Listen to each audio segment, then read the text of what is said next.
नमस्कार. A1 सुग्रासमध्ये मी अमिता दत्ते आपणा सर्वांचं स्वागत करते.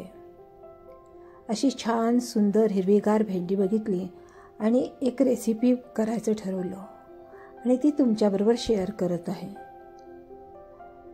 त्या रेसिपीसाठी 250 ग्राम भेंडी घेतलेली आहे. ती स्वच्छ धुवून पुसून अशी मध्ये कापून घेत आहे. त्याच्यावरती एक अर्धा चमचा मीठ आणि अर्धा चमचा तिखट भेंडीला पहिलं चोळून घेतलं आणि नंतर त्यामध्ये 4 ते 5 चमचे उपासाची भाजाडी घातली. तुम्ही कोणतंही पीठ घालू शकता आणि ते मिक्स करून त्याच्यामध्ये परत थोडंसं तिखट, मीठ आणि अख्खे जिरे असे घालायचे. ते सगळं अर्धा तास मिश्रण ठेवून द्यायचं आणि नंतर भेंडी अशी तळायला घ्यायची.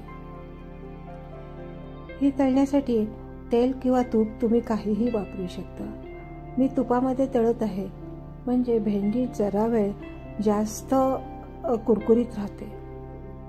तेलामध्ये सुद्धा तुम्ही तळू शकता, तीही खूप छानच लागते. अशा प्रकारे सर्व भेंडी मी तळून घेत आहे.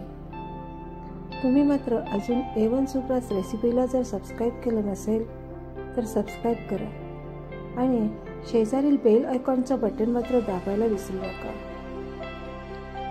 तसंच शेअर करा आणि लाईकही करा.